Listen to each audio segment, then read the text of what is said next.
We've got a half-hour panel discussion that's happening now. We'll wind this up at 1:30 when you can continue your conversations, and then 2 o'clock the afternoon sessions will start formally. I'd like to introduce the members of the panel, first of all. We have here Mr. Peter Nor, who's the Director and Head of Department of the Norwegian Agency for Development Cooperation. Next to him is Paul Sampson, Director General for the Multilateral Development Institutions Directorate of the Canadian International Development Agency. And then beyond him, we have Mr. Vijay Iyer, Director of the Sustainable Energy Department of the World Bank. And then over on the other side, James Gilling, the First Assistant Director General of our hosts, AusAid.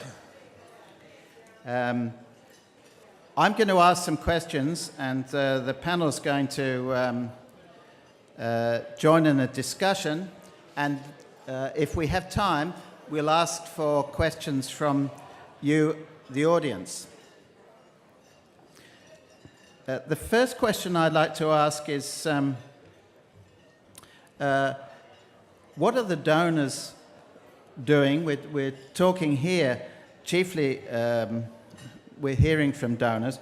What are donors doing to coordinate their own actions and responses to these new extraction initiatives? Who would like to? Good. Peter. There has been an explosive interest in the topic. There is a lot of new demand coming out. There we are. Let me try again. What we see today is an extraordinary interest, almost an explosion in this topic. The problem with such a sudden demand surge is that are we coordinated on the donor side? And my very simple answer to that is not enough. There is a lot of possibilities of doing a much better job out of coordinating ourselves than is the case today. None of us have all the knowledge that is necessary to give advice along the whole chain, be it in the petroleum sector or in the mining sector. So we have to find out what are our different comparative advantages. How do we coordinate ourselves, not only sitting here talking to each other on conferences like this, but actually going down in the nitty-gritty, working together. We have some good examples, and we have some bad examples of doing that. So we have to get down to the ground, do some dirty work, not only sit here and talk together about that, and we have to learn from each other. And I come from the oil and gas side. This is very much a mining occasion, but there are things where we can learn from each other because there are lots of similar issues that come up in the oil and gas sector as in the mining sector. So, yes, let's get on to the work and try to coordinate each other, but in a better way. Paul. Thank you. The advantage of a lunchtime discussion, of course, is everyone's in the room. The disadvantage is you have the sense they came for other reasons. So bear with us. But I would completely agree with Peter and stress maybe just one or two elements. I mean, one is the point that Professor Collier made yesterday about this being kind of the extractive decade, and there's a lot of evidence that it is going to be one, so that the time is right for that coordination and it's needed.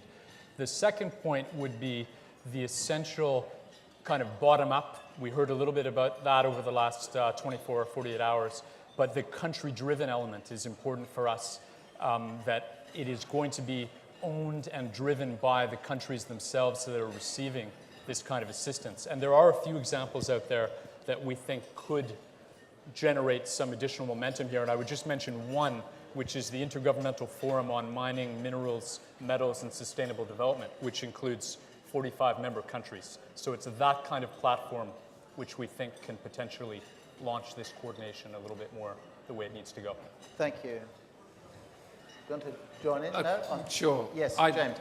Just on our behalf, I understand Peter's point about conferences being not necessarily an end in themselves, but communication, I think, is a fine thing. And the starting point has to be communication. I think what we've got is a very clear commitment to coordinate, and I understand the donors here at this conference will be meeting this evening to identify ways of doing it better. So I think what we've got, Rowan, is a commitment to coordinate better, and I agree with Peter that we're not there yet. Do you want to add anything? Yeah, Vijay? from the World Bank perspective, I'd like to say that two things. One, the World Bank is a cooperative of 180 plus shareholder governments and countries. And most of the donors here and the donors that work in this space are our shareholders. So in a way, the donor coordination part is in our DNA. We have to find ways in which we leverage the comparative advantages of different donors, do the best for our clients, client countries in terms of finding the resources and the expertise that goes with every particular activity or every particular demand that comes from the donors. The second point I wanted to make was that the World Bank's development model is a country-driven model. We respond to what countries are asking us to do to advance their development agenda, and we have an overall mission of poverty reduction and promoting prosperity for our countries. So within that country-driven model, the World Bank operates to find ways in which it can coordinate better, not just with the donors here, but more also with institutions that are similarly placed like us, which, for instance, the regional development banks, the African Development Bank, the Asian Development Bank. So our remit for coordination is much broader, it's much deeper, and as Peter said, it doesn't always work well, but when it does, it delivers tremendous value to the clients. And one of the things that we are also conscious of is to make sure that in bringing a lot of donors to the table and actors to the table, we don't impose a heavy burden of coordination on the client country, because transaction costs for dealing with a number of donors can be very high. So one of our concerns also is to make sure that we are not imposing on the client by asking them to coordinate a lot of things. Okay. The next question I'd like to ask is about success or failure. To some extent, in the development area, we feel, I think, that we know what failure looks like, but what does success look like for donors? Particularly since we've heard several times here at this conference already that development is, of course, a process. It's not, it hasn't ended, it never ends. What does success look like for donors? Any examples? Well, I have one example, and Oil for Development and Norway has been working in this field for almost 30 years. We have worked with Vietnam as one of the countries that started off in the 80s. And some years ago, they graduated, so to speak. They basically mastered what they set out to acquire of knowledge, and this was especially in the field of safety and environmental protection. And so they simply withdrew from the program saying, thank you, we have now learned what we needed to learn, and that is the dream of all donors, to actually become superfluous. And so it is possible, but there are lots and lots of examples of the opposite as well. That's number one. Number two is that it takes a long, long time to build institutions and capacity. I mean, there are no quick fixes. Anybody in this business who believes that they have the silver bullet and actually all they need is to say, here is the way that you should behave and things will take care of themselves. I have some experience from the past. I was part of the World Bank in the 90s when everybody was talking about the silver bullet being privatization. It was just going to solve everything. So there are no silver bullets. It takes a long time to build institutions and capacity, and that's why we are here, to share our experiences and contribute to that. Thank you. We would like 1 or 2 silver bullets, though, all the same. Anyone else would like to talk about what success looks like? I could Yeah. take a shot at it. I mean, you said it rightly that development is a process, and in the extractives field, the process tends to be a long one, because this is an industry that spans several decades for a country in order to establish good processes, good institutions, and derive the results over a sustained period of time. So for us, I mean, we measure success in 2 ways. One, we look at process indicators. So when we are talking about Extractive Industries Transparency Initiative, the certification of countries, validation of a EITI mandate in a particular country is a process indicator that denotes a level of success, because it means that the country has built up a certain capability, a certain process around how they look at revenue transparency, their disclosure requirements, etc. So that kind of process indicator definitely is one way to look at whether we have succeeded in reaching particular milestones. The second measure of success, which we used to do, which we still do from an operational sense, is project level indicators. So if we have a project with a particular country, the project would have development indicators, outcome indicators that would be met, which would then indicate that that project has been successful. But we are moving away a little bit from project indicators to more of a programmatic value chain approach. And in a value chain approach, the indicators can be very different from when you look at a project. So we would be looking at, let's say, the establishment of a proper regulatory or a legislative mechanism for countries to enter into contracts, or a set of environment and social guidelines that drive the behavior of industries in a particular sector. So we would look at success indicators in terms of how robust that law is, how well it is being implemented, whether there is a capacity to implement it and to anticipate issues. So it would be those kind of moving indicators that we would look at as a programmatic order of success. Thanks, Vijay. No? Yeah, just Okay, quickly on this one. I mean, I would just say effective governance is what we would be looking at in order to reach the ultimate outcome, which is healthier, wealthier, better educated populations. I mean, that's the end goal, right? But the effectiveness of the institutions and the governance are what kind of catapult you to that in a more stable environment. And the partner that I would mention as a good example would be Peru, that Canada is working very closely with. But of course, Peru is already a middle income country. So how do you get from lower income to middle income to kind of have that stable enabling environment is still that challenging space there to kind of create that effective governance, which is where we're focusing a lot of the work in the mining extractives. Which leaves the question still open, how you get from there to there. That's right, yeah.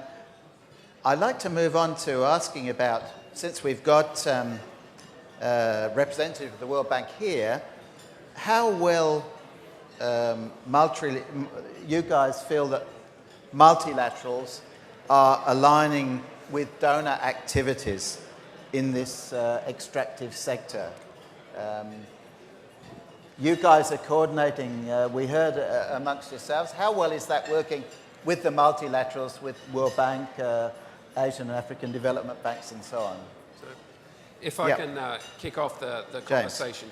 Australia is investing very heavily in its relationship with multilaterals, and one of the reasons that we're doing that is because you only get coordination, you only get out what you put in. And I think we have seen in the extractives area a very strong level of alignment between multilateral engagement and our own domestic work. And I think we, in many ways, it's the easiest part of the agenda for us to work with on our extractives work, whether it's EITI, whether it's the bank, whether it's some of the multilateral NGOs. I think that those are some of the easier parts to work with. Okay. Good.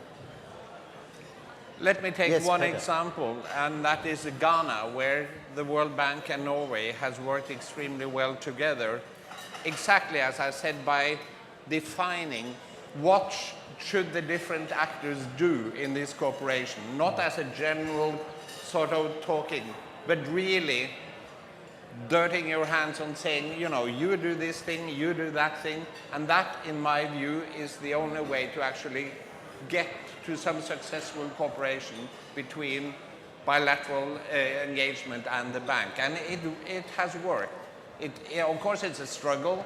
It doesn't work all the time, but this is a model that is quite possible to pursue. Thank you. Yep. Yeah, I mean, our experience has been very positive working with the multilateral organizations. The World Bank provides a good example in the area of food security, where a number of donors with, again, the countries that are, you know, needing the funds, identifying their needs, have worked together, including a private sector portion of that to bring in the private sector role. So we're hoping to replicate that kind of model in other areas, including extractives and mining. So there we are, a bit of vote of confidence there. Thank you. Vijay. I'm pleased to hear that. Just one thought is that, you know, the World Bank and some of the other multilateral banks have got a very long history of engagement with countries. And one of the advantages that we bring to the table is that the engagement and the dialogue goes well beyond a particular sector. So we have a dialogue, ongoing dialogue on macroeconomic issues, on you know, different sectors, on private sector development, on the financial sector development. So the advantage really in working through the multilateral system is that you start to leverage a lot more than just the dialogue on the extractives when you're working on the extractive sector. So if you look at governance or transparency or revenue management, it certainly goes beyond the remit of just the boundaries around a mining project. It goes into the public expenditure management of the country, the capacity to you know, account for these expenditures, to allocate resources for poverty reduction, for development. So it's areas in which you've got considerable we've got a expertise. considerable expertise and a deep engagement with the government. So I think it's a lot important and valuable for us to pool together, you know, which we made the point in the beginning that there is a lot of value for the client in getting all these resources together. Thank you. Just a reminder, please, if we can keep the sound level down a little bit. Thank you. Thanks very much. Appreciate your patience.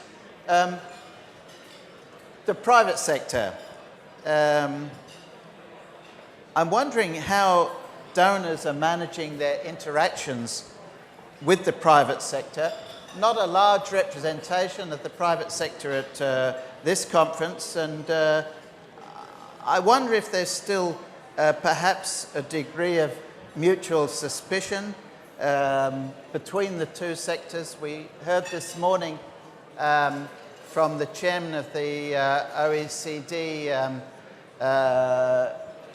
aid committee about how there's a temptation for people in the public sector to huddle together and view themselves as the do-gooders and looking over there at the private sector. How would you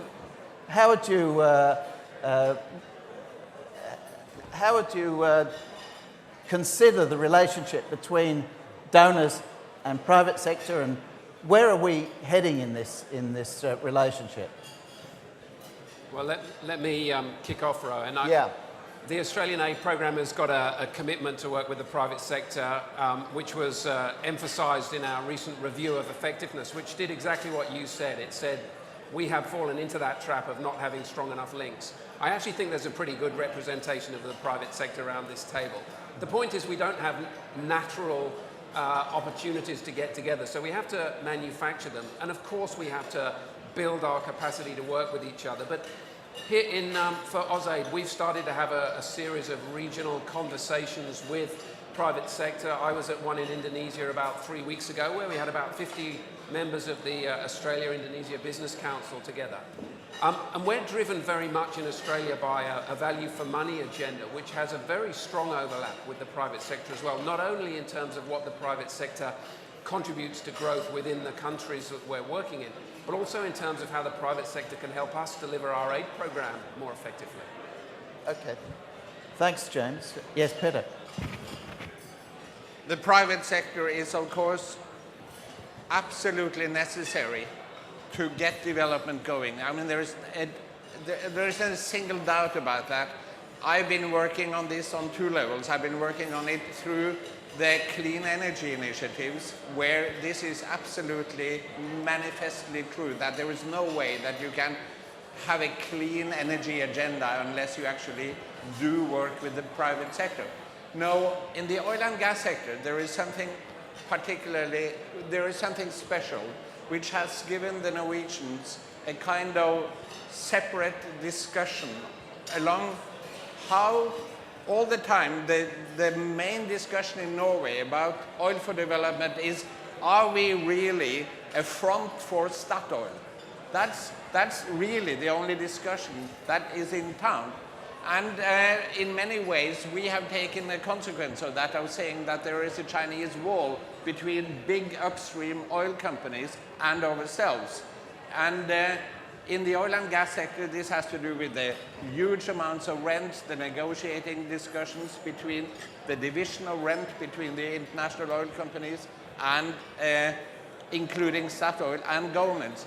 And in this division, we are supporting the government in many ways to actually, and in order to not that there shouldn't be any doubt about which side we are in. We have a very, as I said, Chinese walls in relation to Statoil. We don't cooperate with them.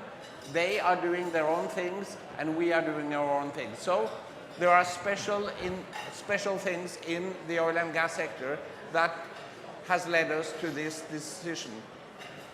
Thank you. Just very quickly, the World Bank Group, as you know, is a group having 3 different agencies, and 2 of our agencies, the International Finance Corporation and the Multilateral Investment Guarantee Agency, work directly with the private sector, and they support and finance projects by the private sector in our developing countries.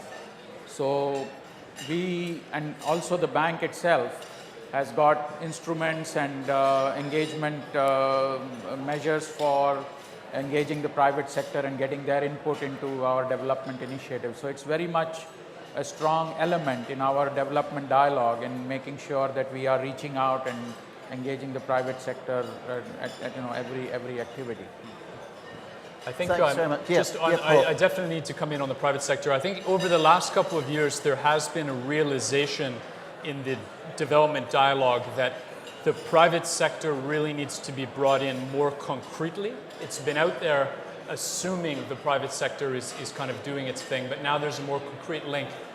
And I think that specifically we're looking for this as a major driver in the Canadian development context, because we're not making enough progress otherwise, right? I mean, this is absolutely something that's going to push us up to the next level, we're hoping. We have kind of 2 ways of approaching it at kind of a strategic dialogue level about enabling environments and things like that, but then also at a project level, where, as we heard yesterday, companies are often the best placed logistically, management expertise-wise, to deliver on the ground in very difficult environments, right? So we're doing some projects right now. We've got pilot projects with Burkina Faso, Ghana, and Peru, where financing from the private companies. This is not the government of Canada giving money to the companies. They don't need it. They don't want it. We don't want to give it. Yeah. But it's about leveraging their financing with some of our expertise and some NGO expertise to work with the local communities there and kind of, put all the value addeds together in a sense. And so we've got some pilot projects right now that were started 6 months ago. Thanks, Paul. And again, please, I appreciate your patience. We're into the last few minutes of our conversation. We use the word donor still in relation to... People have questions. Just one more question, and then in relation to the extractive industries.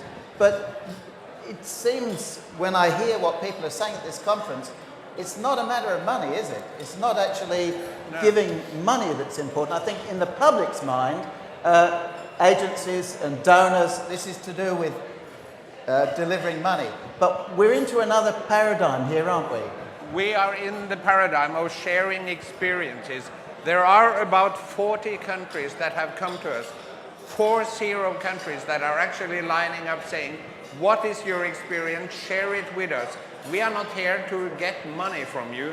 We are here to actually hear about how you tackled when you started your own oil and gas industry. What was your relationship to the international companies? How can we, in a sense, copy or to actually get inspired by the success of Norway? And that is what people come to us and ask about. It is not what you very often see in the aid business, that it's the North, it's the donors that have their own kind of agendas. This is actually demand-driven. Just look here, 69 countries. You will look at the EITI, this is a new kind of situation. And I really, it puts us in a completely different kind of a situation. We are not donors, we are not handing out large amounts of money. We are giving strategic knowledge, and that is the most significant thing we do. Thank you. Okay, we'll go to, sorry, sir, your question, please. Have we got a microphone so anyone, yes, microphone's coming to you. Please, if you just introduce yourself, then ask the question. Thank you. Hello, my name is Charles, and I had a question for the World Bank. Considering that the last, I think, about 5 years, there's emergence of Exim Bank doing so much in sub-Saharan Africa. And from the background of World Bank having had so many conditions that did nothing to develop sub-Saharan Africa. And also the latest development around the BRICS wanting to develop their own bank. I was just wondering, strategically, how relevant do you think you're going to be as World Bank in the background of the development of Exim and then the BRICS? And also the other question is, historically, based on your structural adjustments and conditions, how much did that actively restrict development, especially in sub-Saharan Africa? And what did you learn from it? Vijay, this is just for you. Well, Charles, thanks for those two questions. I think you have sort of framed Speak up into the... You have framed the development dilemma very, very well, because on your first point, very clearly there is an emergence of several different actors now than what you see 20 years ago, right? But the good thing is that there is a huge demand for funding. There are, as you know, Africa, sub-Saharan Africa has been growing at an average pace of 5 to 7% every year. And this has been happening for the last 10 years. This has created a huge demand for new infrastructure, new projects, and there is sufficient space, in my view, for all these different funding agencies to step in and provide support for different projects. It's very clear the World Bank is not the only game in town. It used to be 30, 35 years ago, but that's not the case anymore. You have plenty of action happening from private financing agencies, from countries providing bilateral resources, Exim Bank, as you said, large number of private equity investors are stepping in as well, and I think all that is needed. It's for the countries to choose. It's for the countries to determine what makes the most sense for them in terms of their own development objectives. We still have a role to play in making sure that we are leveraging for the countries concerned the best possible in terms of practice, in terms of assessing investment frameworks, putting in place the right policies, regulations that lead to good investments coming in, better governance and execution capacity for the country. So that role of the bank, I think, is still very much there. And we have also evolved in the last 10, 20 years. This goes to your second question. In the 70s and the 80s, countries were passing through economic adjustment and they needed a different kind of support. Now, as you rightly pointed out, is no longer a question of money. The revenues that many countries get from extractives is many multiples of development aid that we or other agencies can provide. So a country like Guinea or a country like Tanzania or Mozambique can hope to get 50, 60 times in a year from extractors what World Bank or other agencies can provide as development aid. So the issues and the demands of the countries are also very different. We are positioning ourselves accordingly to see how we can be of value to the countries concerned. So our instruments are changing, our approach is changing, and we are in a very flexible, adaptable situation right now because there is so much change that is happening in the type of issues we are dealing with. Thanks, Vijay. We'll take one more question if anyone has a question. No? No more questions? I think we might allow you to return to your full conversations. It's now 25 to 2. At 2 o'clock, we're returning to our 2 concurrent sessions. But in the meantime, please, I'd like you to join me in thanking our panelists, James Gilling, Vijay Iyer, Paul Sampson, and Peter Knorr. Thank you very much. Thank you.